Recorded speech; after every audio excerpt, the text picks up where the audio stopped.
ઉચ્ચ નિવાસ નીચ કરતૂતી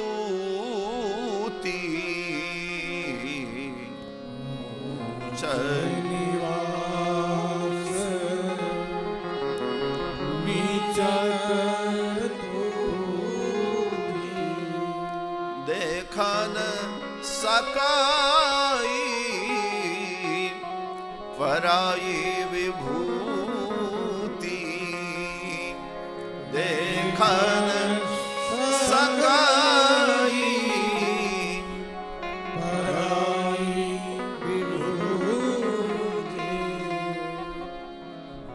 જ્યારે ભગવાન રામનો રાજ્યાભિષેક થવાનો એ વખતનો આ પ્રસંગ છે. નક્કી થઈ ગયો રામનો રાજ્યાભિષેક આવતીકાલે સવારે.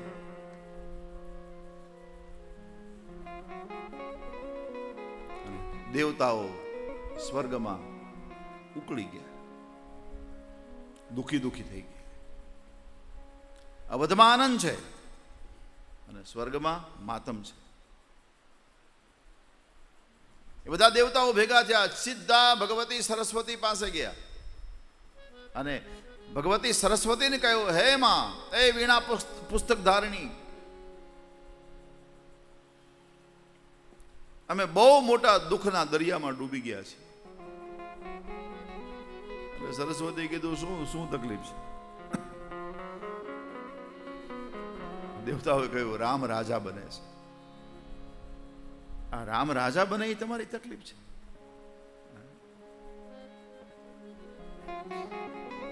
બીજો સુખી થાય એ જો આપણું દુઃખ હોય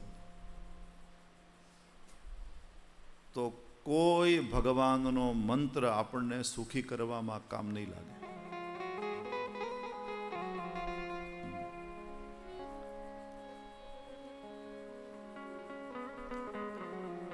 અને ડિપેન્ડન્ટ કહેવામાં આવે, ડિપેન્ડન્ટ, આધારિત. આપણું સુખ આપણા આધાર પર હોવું જોઈએ, બીજાના આધારે નહીં. હવે બીજો સુખી થાય તો આપણે દુઃખી, અને બીજો દુઃખી થાય તો આપણે સુખી. હવે આપણે સુખી થવા માટે એના દુઃખની રાહ જોવાની લ્યો, અને પ્રાર્થના કરતી રહેવાની કે પાડોશી દુઃખી થાય, પાડોશી દુઃખી થાય, પાડોશી દુઃખી થાય. અને એમાં કંઈક સમાચાર આવે કે પાડોશીના ઘરમાં ચોરી થઈ એટલે આપણે રાજી.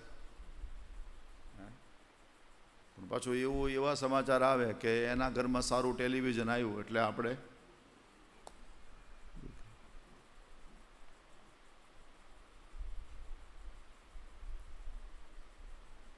બીજાનું સુખ, આ સ્વભાવજન્ય દુઃખ છે. દુઃખના ઘણા બધા પ્રકારો છે. હા,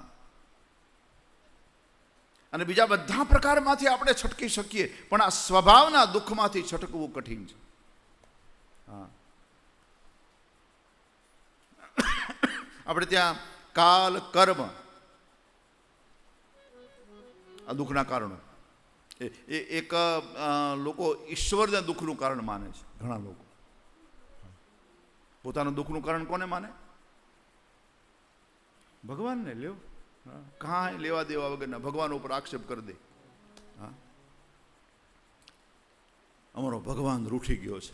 લે, અરે પણ ભગવાન તારી ઉપર નજર રાખીને ક્યાં બેઠો છે? કે તારે આખું જગત એમ નામ ચાલે, 700 કરોડ લોકો જીવ્યા, એમાં તારી ઉપર જ રૂઠ્યો? એને એટલો બધો ટાઈમ છે? અને બીજું કઈ કામ નહીં હોય?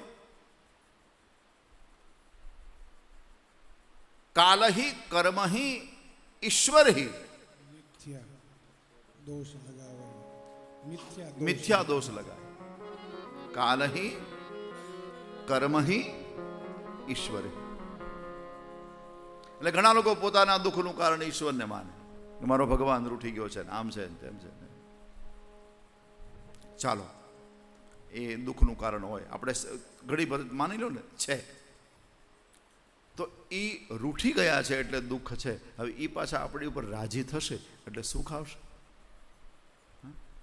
એટલે એમાંથી આપણે છટકી જઈશું. પછી એક બીજું દુઃખનું કારણ સમય. કાલ એટલે સમય.